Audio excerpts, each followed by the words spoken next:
நாங்க எங்களோட ஹெல்த் மினிஸ்டரை பார்த்தே ஆகணும் சரிங்களா. ஏன்னா அவருக்கு இது வரைக்கும் எங்களோட நிலைமை என்னங்கிறதே தெரியல சார்.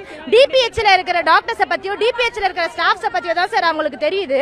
அர்பன்ல ஒர்க் பண்ற டாக்டர்ஸை பத்தி அர்பன்ல ஒர்க் பண்ற ஸ்டாஃப்ஸை பத்தி அவருக்கு தெரியவே இல்லை சார். நாங்க அவரை போய் பார்க்கும் போது ஸோ அவருக்கு கண்டிப்பா அது தெரிய வரணும். ஒரு நிமிஷம் தள்ளி போனா கூட அந்த ஆப்ல லேட்டுன்னு வந்துடும். 3 நாள் லேட்டுக்கு 1 நாள் சம்பளத்தை ஃபுல்லா கட் பண்றாங்க சரிங்களா. ஆனா இதே கான்ட்ராக்டுக்கு ஒரு நாள் கூட சம்பளம் கட் பண்ணாம அவங்களுக்கு வந்துட்டு பெர்மனன்ட்டுக்கு ஒரு நாள் கூட சம்பளம் கட் பண்ணாம அவங்களுக்கு ஃபுல் சேலரி வந்துருச்சு 1ஆம் தேதியே.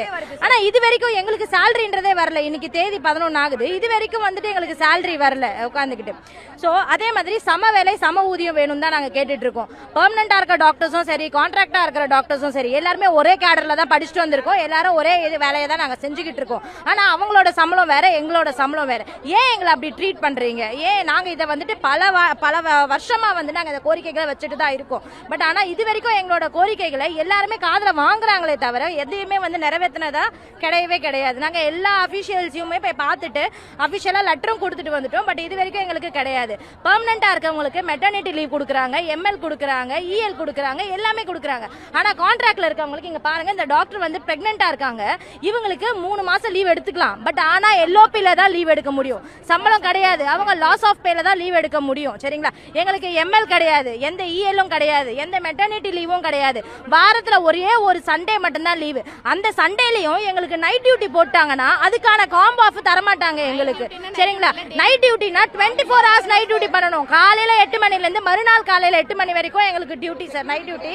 ஆனா எங்களுக்கு வந்துட்டு காம்போ ஆஃப் கிடையாது. அதே மாதிரி எந்த யூசிஹெச்லயுமே வந்துட்டு குடிச்சிட்டு நைட்ல நிறைய பேர் வருவாங்க, நிறைய பேர் வந்துட்டு கத்தி எடுத்துட்டு வருவாங்க. ஒரு செக்யூரிட்டி இது வரைக்கும் எந்த யூசிஹெச்லயுமே கிடையாது. எல்லா இடத்துலயுமே ஃபீமேல்ஸ் தான் அதிகமா ஒர்க் பண்ணிக்கிட்டு இருக்கோம். எந்த இடத்துலயுமே எங்களுக்கு பாதுகாப்பு கிடையவே கிடையாது. எதையுமே வந்துட்டு சேஃப்டியே இல்லாத ஒரு நிலைமையில தான் நாங்க இந்த வாட்டி இருந்துகிட்டு இருக்கோம். நெக்ஸ்ட் இப்ப என்னோட பிஹெச்லன்றத பாத்துக்கிட்டீங்கனாலே நிறைய இடத்துல வந்து மேன் பவர்ன்றதே கிடையாது சார். நிறைய இடத்துல பார்மசிஸ்ட் கிடையாது, நிறைய இடத்துல ஸ்டாஃப் நர்ஸ் கிடையாது, நிறைய இடத்துல டிஇஓ கிடையாது. இது எல்லாமே வந்துட்டு அங்க இருக்கிற ஆளுங்க தான் வச்சு எல்லாத்தையுமே மேனேஜ் பண்றாங்க. அதாவது ஸ்டாஃப் நர்ஸே பார்மசிஸ்டா மாறுறது, பார்மசிஸ்ட் எல்டியா மாறுறது, இப்படியே தான் கலந்து நாங்க வேலை செஞ்சுக்கிட்டு எல்லாத்தையும் பண்ணிக்கிட்டு இருக்கோம் சார். சோ இதுக்கான ஒரு தீர்வு வேணும்ன்றதுக்காக தான் நாங்க இங்க அமைதியா வந்து எங்களோட கோரிக்கைகளை வந்து நாங்க கேட்டுட்டு அதை நிறைவேற்றுறதுக்காக நாங்க கேட்டுட்டு உட்கார்ந்துட்டு இருக்கோமே கண்டி. மற்றபடி நாங்க எந்த போராட்டத்தையும் பண்றதுக்காக நாங்க இங்க வரல சார். இதுக்காக நாங்க எங்களோட ஹெல்த் மினிஸ்டரை பார்த்தே ஆகணும் சரிங்களா. ஏன்னா அவருக்கு இது வரைக்கும் எங்களோட நிலைமை என்னங்கிறதே தெரியல சார். டிபிஹெச்ல இருக்கிற டாக்டர்ஸை பத்தியோ டிபிஹெச்ல இருக்கிற ஸ்டாஃப்ஸை பத்தியோ தான் சார் அவங்களுக்கு தெரியுது. அர்பன்ல ஒர்க் பண்ற டாக்டர்ஸை பத்தி அர்பன்ல ஒர்க் பண்ற ஸ்டாஃப்ஸை பத்தி அவருக்கு தெரியவே இல்லை சார். நாங்க அவரை போய் பார்க்கும் போது சோ அவருக்கு கண்டிப்பா அது தெரிய வரணும். இங்க இருக்கிற அபிஷியல்ஸ் யாருமே அங்க கொண்டு போக மாட்டாங்க சார்.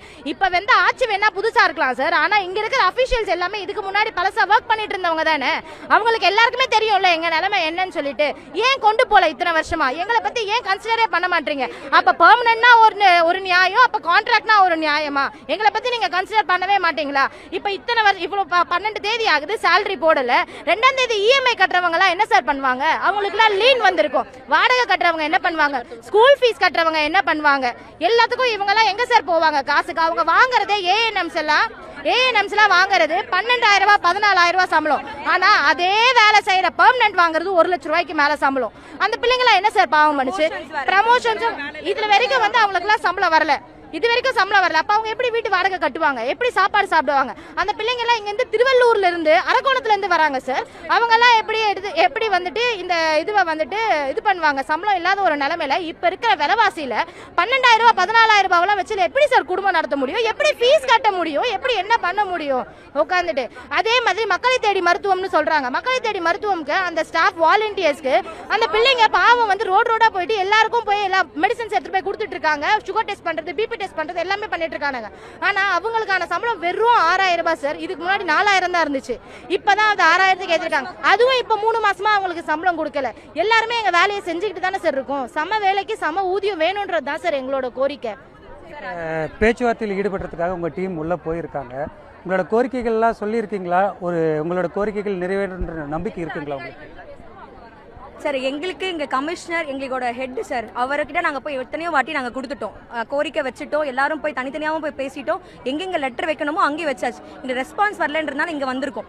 இப்போ எங்களுக்கான கரெக்டான ரெஸ்பான்ஸ் யாருன்னா த ஹெட் ஒருத்தவங்க இருப்பாங்கல்ல, தி ஹெட், அவங்க கிட்ட இருந்து தான் எங்களுக்கு வரணும். கமிஷனர் சார் கிட்ட இருந்து எங்களுக்கு நல்லபடியான ஒரு ரெஸ்பான்ஸ் வரும்ன்றதை நாங்கள் நம்புறோம். அது நாங்கள் தைரியமாக சொல்லுவோமான்னு கேட்டிங்கன்னா கிடையாது. சார் இப்போ ஒரு பிஹெச்னு எடுத்துக்கிட்டா அதில் வந்து 50,000 60,000 பாப்புலேஷன் இருக்கு சார். அந்த 50,000 பாப்புலேஷன் குறைஞ்சது 5 செக்டர் இருக்கு, செக்டர் ABCDEன்னு. ஆனால் இங்கே சென்னை மாநகராட்சி பொறுத்தவரை மினிமம் 2 செக்டர் தான் சார் ஒரு பிஹெச்சுக்கே இருக்காங்க. அந்த 50,000 பாப்புலேஷனில் 30 to 35 மாசமா இருக்கவங்க நாங்கள் மாசம் மாசம் ரெஜிஸ்ட்ரேஷன் பண்றோம். எங்களுக்கு அதுக்கான ஆட்கள் கிடையாது. 2 ஆட்களை வச்சுட்டு நாங்கள் 30 ஏன்னு கண்டுபிடிக்கணும். அவங்க வரலன்னா நாங்கள் ரோடா போய் பிள்ளைங்களை வச்சு 12,000 ரூபாய் சம்பளத்துக்கு ரோடா அலையிறாங்க சார். ஒரு பொண்ணு 40,000 பாப்புலேஷன் பார்க்க முடியுமா சார்?